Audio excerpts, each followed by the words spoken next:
Hey guys, this is Social Fire and I'm back with another showcase, this time for 100% Dyspo. So we'll start off with his stats first.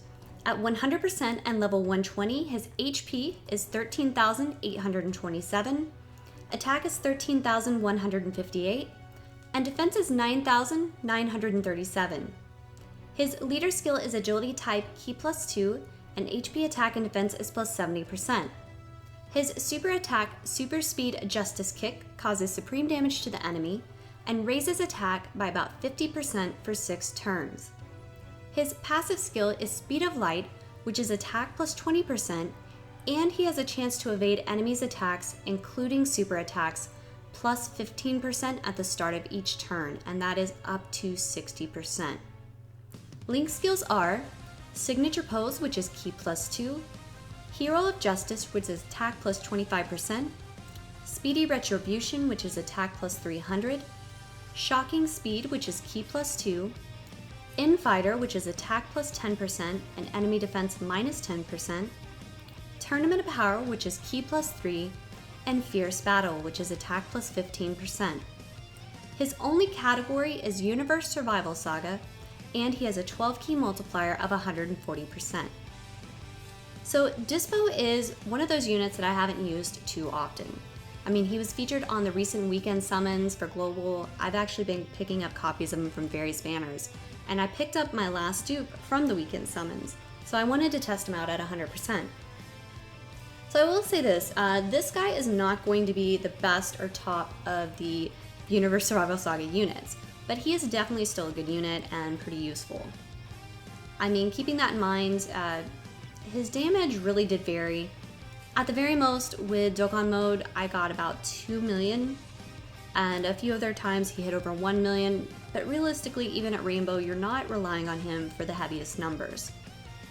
His evasion does come in pretty clutch at times though, and he can raise his attack with supers and his passive, and there really isn't a cap to how much his passive will raise attack. So he basically stacks his damage and evasion throughout the fight. His ability to take damage will really vary as well. I mean, he's definitely not the tankiest unit in the category, but his evasion helps with that. So you definitely want to be careful with that as well. I mean, against non-strength units, he can take quite a bit of damage if he does not evade. But the further along the fight goes, he gets better with that. I would say his links are okay too. I do wish Speedy Retribution would get an update. I am not too crazy about that flat 300 to attack boost. Or flat rates in general, so maybe that's something that'll happen in the future. So we'll take a look at this first Dokkan mode here, and this is up against Hirudegarn, super annoying boss on Super Battle Road, probably my least favorite.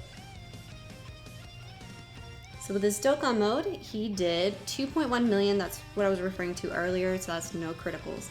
Like that's pretty optimistic damage there. It really is going to range with him. Luckily, I did get some hits in on the Hirudegarn fight here. I always forget to bring a flute, which I'm so bad about, but as you saw there is about 756,000, so again, that's that range I was telling you about.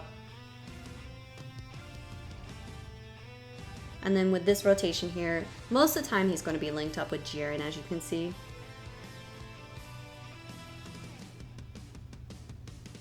Alright, so we have his attack coming up. Luckily, Hirudegarn supered on Jiren there.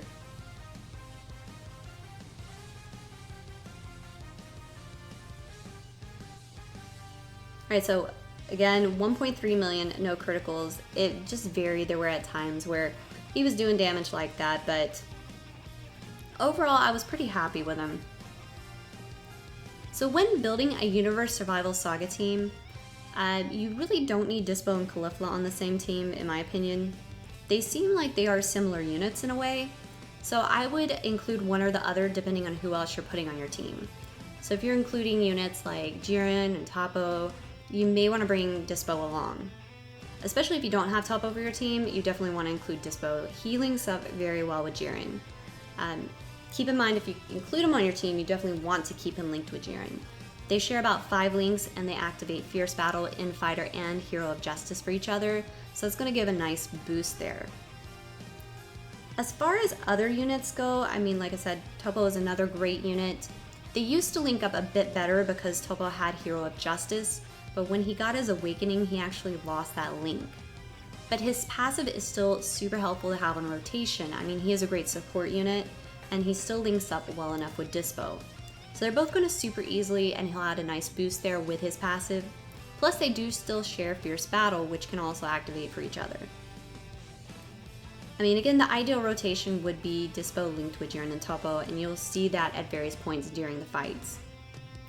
My biggest downside to linking Dyspo with Jiren, speaking of that, is actually Jiren would kill the boss before Dyspo would have a chance to attack at times.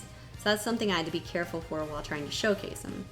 Definitely not a downside in an actual fight though. Other units that you can include that share links with Dyspo, I mean, free-to-play Trunks, Mirren, and Goten, they will share Hero of Justice for that attack boost. Other units that have Hero of Justice obviously are going to be good as well. Free-to-play Intelligence Kale is a great unit to bring along too.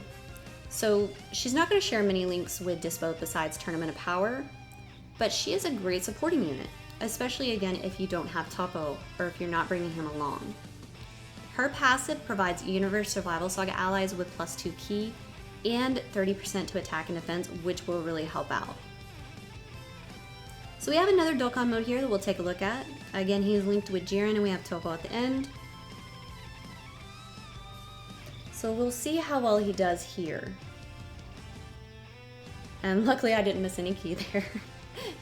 I try not to, but you never know how fast that little thing's gonna go. And here we are up against Rose.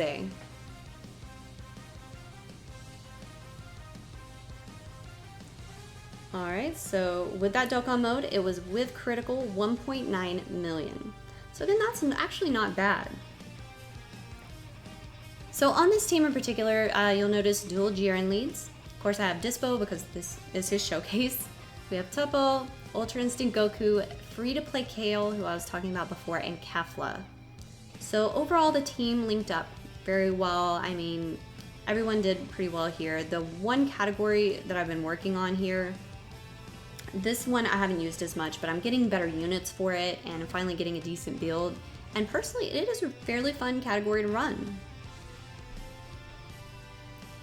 As far as hidden potential for Dyspo, I actually went with a fairly balanced approach. I invested 14 into additionals and 12 into criticals.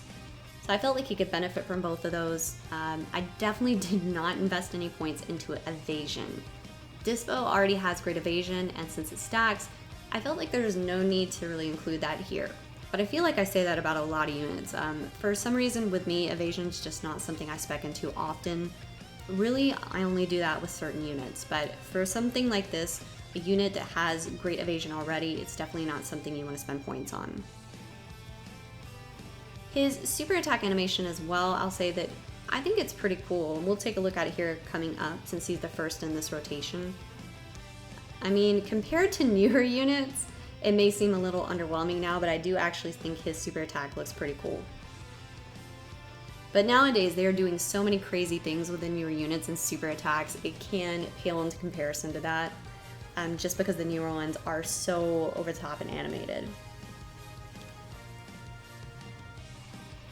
So we have this rotation here, and like I said, most of the time he's going to be linked up with Jiren. I had to keep him in the front at times so Jiren wouldn't just flat out kill the boss first. And we have Ultra Instinct Goku at the end here.